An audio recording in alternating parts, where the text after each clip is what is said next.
Promise me, Ned. Promise me. Many years before that, one of the boys came down with the pox. Mr. Lewin said if he made it through the night, he'd live. But it would be a very long night. So I sat with him all through the darkness. Listened to his ragged little breaths. His coughing, his whimpering. Which boy? Jon Snow. When my husband brought that baby home from the war, I couldn't bear to look at him. I didn't want to see those brown stranger's eyes staring up at me. So I prayed to the gods. Take him away. Make him die. He got the pox. And I knew I was the worst woman who ever lived. A murderer. I'd condemned this poor, innocent child to a horrible death. All because I was jealous of his mother. A woman he didn't even know. So I prayed to all 7 gods. Let the boy live. Let him live. And I'll love him. I'll be a mother to him. I'll beg my husband to give him a true name. To call him Stark and be done with it. To make him one of us. And he lived. And he lived. And I couldn't keep my promise. Happy Mother's Day to Jon Snow, King in the North. Long may he reign. So there's a long, untold history of Catelyn Stark informing Jon Snow's character, as well as Lyanna Stark. The show has not touched on. We've gotten some brief teasers, but there's a lot more material for those characters in the books that lets you know why he's such a good king and why he's such a good leader, even though Sansa might not necessarily believe it. Big controversy of Season 7. Does Jon Snow deserve to be king? The answer is yes. Yes, he does. But there's a new round of the book giveaway. All you have to do to enter is be a subscriber, leave a comment on this video. They're for the enhanced editions. So the reason I included those 2 clips is that one, it sort of tees up Ned Stark's promise to Lyanna Stark. There's the history of Lyanna Stark, Rhaegar Targaryen, Jon Snow. That informs a lot of Jon Snow's history, but the other part of that equation is Catelyn Stark, the mother that he knew, who was actually not that great of a mother to him. Even though she's a really great character, she definitely shined through the first 3 seasons of the show. And then there's all the book story that the TV show has cut out. Dan and Dave have said that they regret many times that they don't have a way to bring her back. We can talk about that in another video, because Catelyn Stark as a mother is a really great character, but she's even better as the second iteration of her character. You know, no spoilers just in case you haven't read the books, but most of you probably know the stabby thing that I'm talking about. Starting with the first part of that clip, Lyanna Stark informed Jon Snow's character in more ethereal ways. Obviously, there's his DNA. That's a very important part of the story. Growing up, he always felt like an outsider. He always asked about his mother. Ned Stark refused to talk about her with anyone, including Catelyn Stark. The quote that he gave to Catelyn in the books is, "Never ask me about Jon. He is my blood, and that's all you need to know." And that's about as well as he treated Jon Snow growing up. He treated him as well as you would expect a father to. He's not the most openly affectionate person in the world, even though he deeply cares about his family. You know, you see him rush up to Lyanna Stark. You clearly see that he loves her. He starts crying. So that's all in him there. But once that ended, his real job, his watch, began, watching Jon Snow and preventing any disasters from erupting over the truth of his parentage. So for those of you that are still wondering what she literally told him when she was whispering and said, "Promise me, Ned," there are a few things that George R. Martin is going to hold pretty close to the vest, but mostly what that is her just explaining the situation to Ned and how Rhaegar is his father, how he can't tell anyone, Robert wouldn't understand. Those are some of the only words that you can pick out from her dialogue. Promise me, Ned, and Robert would not understand, because Robert Baratheon was betrothed to her, loved her fiercely, or at least loved the idea of her. That's a completely separate thing. Great character, something of a hound dog with the ladies. Makes him seem like more of a dirtbag when you look at the reality of the situation, even though the rebellion in history paint him as this really big figure. Lyanna made Ned Stark promise to keep Jon Snow safe, keep him secret, because one, she loved him, did not want her child to die, but two, because of the vast ramifications and how much worse it would have made the war.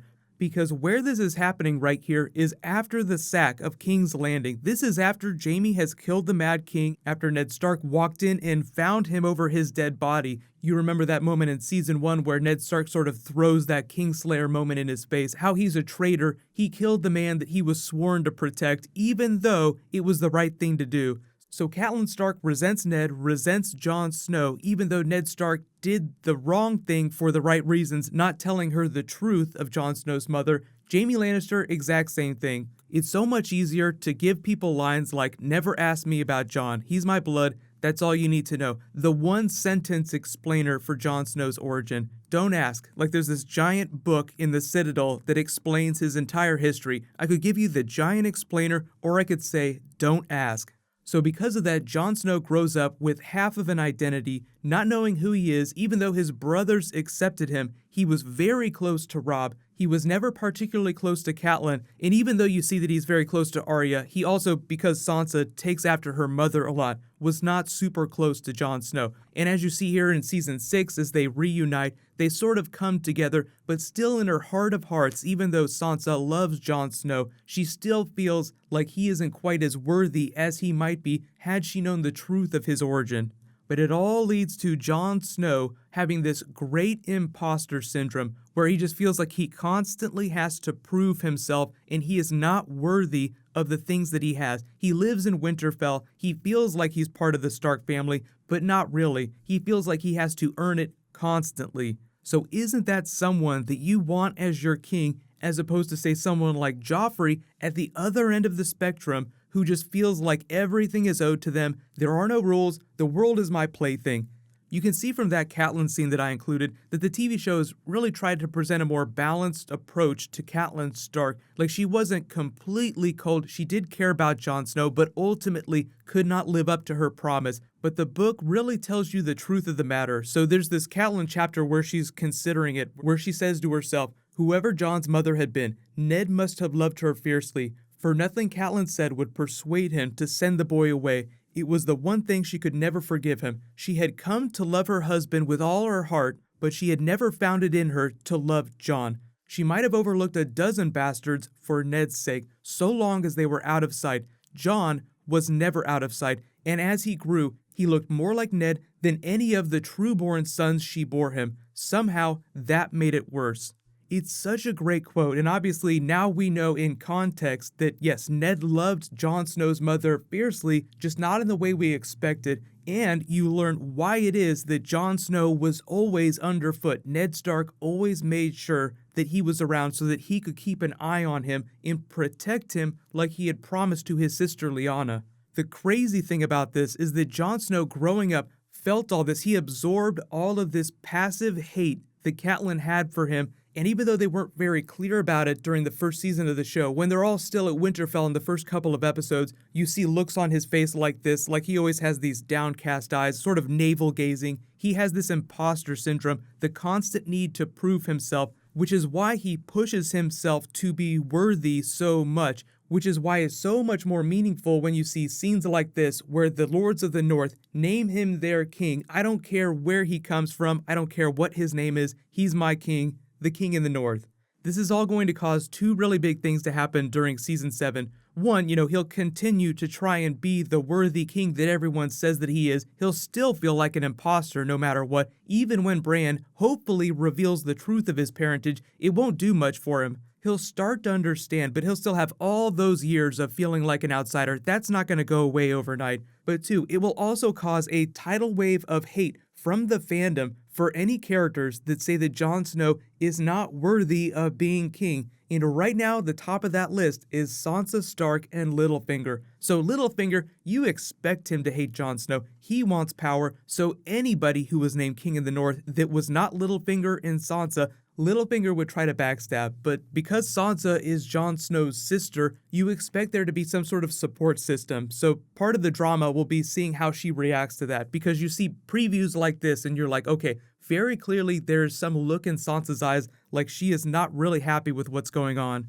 So let me know in the comments, what do you think about Catelyn Stark as a mother to Jon Snow, knowing the truth of things in the way she really felt about him, as honest as she was, and how do you think that his true parentage is going to inform his storyline during Season 7? That speech from the little bear is actually really important because they're basically saying, we don't care what your blood is, you're our king. But his parentage really does cause bigger ripples if it were to be found out in the South, King's Landing, and the other places in the world. So happy Mother's Day to Jon Snow, Lyanna Stark, Catelyn Stark. There's this great untold history. I can't wait to see what the show spells out. There's still so much of the books that George R. R. Martin hasn't written yet. And the big reveal, the Tower of Joy reveal, is a very Winds of Winter type story. So you have to imagine that the TV show does maybe like a tenth of what George R. R. Martin writes in the books, so you'll get 10 times as much information and context for that backstory. It's going to be so awesome.